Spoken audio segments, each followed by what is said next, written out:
Bonjour à tous. Nous terminons aujourd'hui cette courte série de 3 réflexions sur les temps de la fin, les derniers jours, comme le dit la Bible.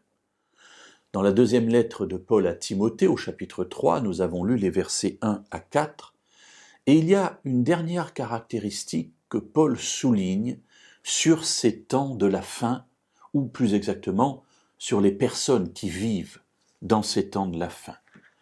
Nous la trouvons au verset 5. Ces personnes donc garderont la forme extérieure de la piété, mais ils en renieront la puissance.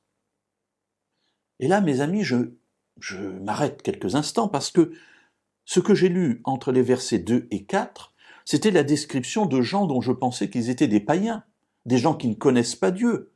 Imaginez, amis de l'argent, égoïstes, orgueilleux, blasphémateurs, insensibles, traîtres, impulsifs, aimant le plaisir plus que Dieu. Mes amis, quand je lis cela, je ne parle pas ici de croyants. Je parle ici de gens qui sont des gens qui ne connaissent pas Dieu, qui ne veulent pas vivre selon le plan de Dieu. Et pourtant, Paul, au verset 5, me dit « Ils garderont la forme extérieure de la piété ». Et là, je me dis, mais depuis tout à l'heure, l'apôtre Paul, est en train de me parler de personnes dont je pourrais dire que ce sont de bons croyants, de bons chrétiens, des gens qui connaissent Dieu, qui connaissent le Messie, puisqu'ils gardent la forme extérieure de la piété. Quand je les regarde, je me dis, ce sont des gens qui sont sauvés, qui appartiennent à Dieu. Mais Paul est en train de me dire qu'en voyant l'intérieur de leur cœur, eh bien, ce sont des gens implacables, orgueilleux, sans frein, cruels, traîtres, impulsifs, et toute la liste que nous avons vue hier. Ils gardent une forme extérieure, mais ils en renient ce qui fait la puissance. Qu'est-ce qui fait la puissance de ce qu'il y a là, mes amis? Eh bien, c'est cette capacité que Dieu a de transformer notre être intérieur.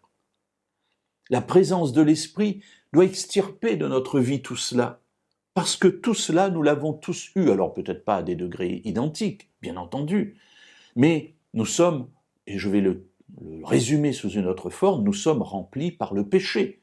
Eh bien, lorsque nous devenons des enfants de Dieu, Dieu vient vivre en nous et il extirpe de nous ce péché. Paul dit, éloigne-toi de ces gens-là. Éloigne-toi des gens qui n'ont que l'apparence de la piété. Mais il faut vivre les fruits de la piété. Et les fruits de la piété extirpent de nous tout ce qu'il a développé dans les versets précédents. Mes amis, cela rejoint ce que nous avons dit dans une des méditations précédentes.